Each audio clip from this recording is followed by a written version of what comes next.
কিয় কাটিছিলি কিয় কাটিছিলি কথাখিনি ৰেকৰ্ডিং কৰ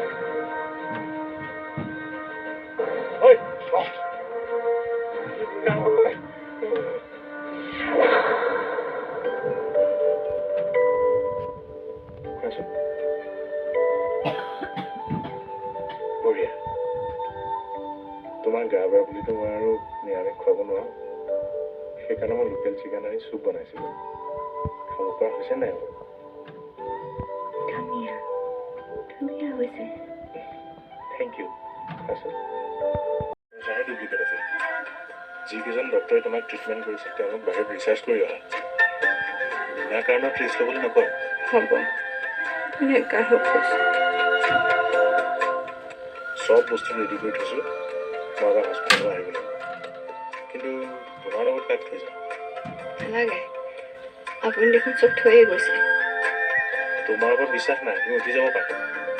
নাযাওঁ এটা কাম কৰোঁ নেকি কৌশিক বাইদেউ মাতকৈ মাতি দিম তেওঁৰ যদি কাম নাই মাতক ভাল লাগে মানুহজনীৰ লগত কথা পাতি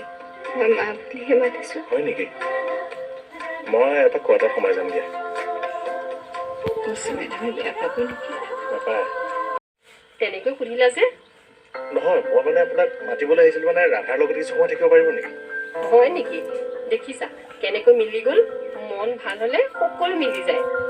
মেডাম আৰু আপুনি খুব ভাল মানুহ তোমালোক ভাল বাবে আমাকো ভাল দেখিছা তুমি ডিউটিলৈ যোৱা অঁ যাওঁ মানে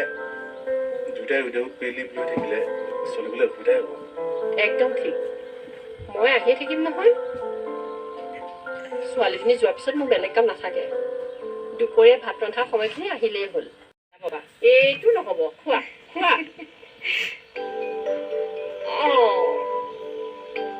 জানে মা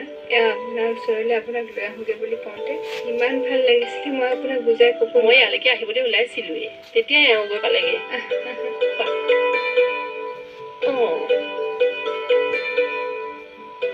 আপোনাৰ দুদিনীয়া চিনাকি নালাগে জানেনে যেন বহুত দিনৰ চিনাকি তেনেকুৱা লাগে মোৰো তেনেহ'লে সদায় আহিব ছোৱালীজনী অফিচত যোৱাৰ পাছত মোৰ দিনটোতো একোৱেই কাম নাথাকে ইয়ালৈ সদায় আহি থাকিলে তোমালোকেহে আমনি পাবা নাপাওঁ কিয় আমনি পাম জানেনে মা এনেই মই ওটছ খাই ইমান বেয়া পাওঁ আজি ইমান ভাল লাগিছে হয় নেকি তেতিয়াহ'লে আৰু অকণ খাই দিয়া তোমাৰ মা দেউতা মাক মই নেদেখিলোৱে দেউতা 6 বছৰতে ঢুকালে মানে কোনোবাই মাৰি পেলালে কোনে মানুহটো চিনি নাপাওঁ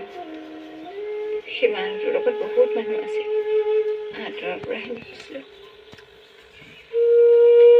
দেউতাক খেদি মাৰি পেলালে সোধাৰ কাৰণে বেয়া নাপাবা দেই নেপাওঁ পাতটো ক'লে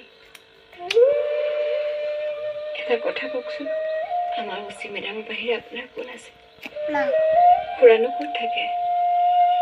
আছে ক'ৰবাত ক'ত আছে নাজানো ক'ত আছে নাজানে কিয় মা তাই 7 বছৰৰ পৰা দেউতাকৰ লগত কোনো সম্পৰ্কই নাই ৰ'বা তোমাৰ কাৰণে মই ভাত কেইটামান ৰান্ধি আহোঁ